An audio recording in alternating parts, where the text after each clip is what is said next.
Stop along the famed migration of butterflies has now been hailed as Monarch City. Lamar, Colorado got that honor this spring, and this right here is why. Hundreds of the creatures flew through John Martin Reservoir State Park, and this is just part of their 3,000-mile journey to Mexico.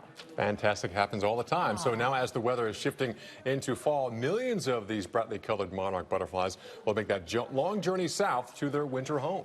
And as they do, it will be an opportunity for many of you to take in that amazing sight, but it will depend on a few weather factors. Joining us now is butterfly expert Rick Mikula. Thank you so much, Rick, for joining us. So talk to us about the difference between monarchs and, of course, other butterflies we may see moving around this time of the year. Well, with the monarch butterfly, naturally, they're on their way to Mexico. And the other butterflies are setting in for the winter, either as chrysalises, some might overwinter as eggs, or even caterpillars. But the monarch is starting it's well into its migration. And one of the best places to see it is along I-35, which runs from Minnesota down through Texas. And all along the way, you're liable to encounter a roost tree where they all collect at night to sleep, but they like to follow that flyway. Now, there are other flyways, but that seems to be the most populated. So where are these butterflies coming from? And you mentioned Mexico, so where actually in Mexico will they end up? Down in the Michoacan, central Mexico, and they'll spend the entire winter there. And they have enough stored fat in their bodies, they actually don't have to feed while they're in Mexico. And they'll stay there until next March. And next March, they start their annual migration back northward. Now, the butterflies that are going to Mexico start all the way in Canada and throughout the East Coast and Midwest, and they'll just funnel down.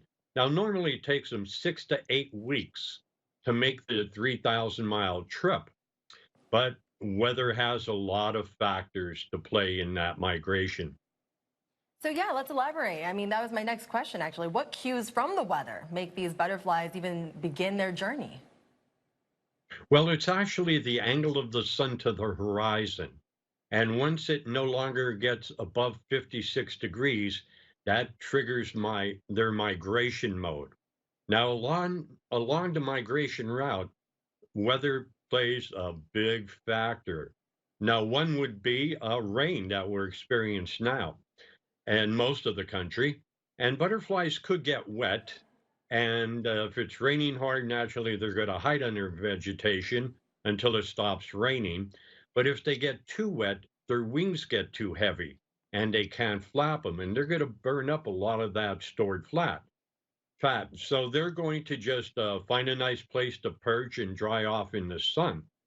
Now, another factor is wind. And what will happen is wind causes drag on the butterflies. And if it's too windy, they're going to burn up too many of those lipids to store fat. And if they burn up too much, they won't have enough to survive while they're overwintering Mexico. Then we have a factor with heat. Butterflies generally don't fly if it's below 60 degrees. Now, if it's 55 and very sunny, they could still make it through. And another factor is if it gets above 95, they get very slow and they'll take a rest. So along the way, if it dips below 60, they're going to have a little bit of problem. And if it's above 95, they'll have a problem. Great information. Our thanks to butterfly expert Rick Mikula and that beautiful story of the migration of the monarch. Very informative.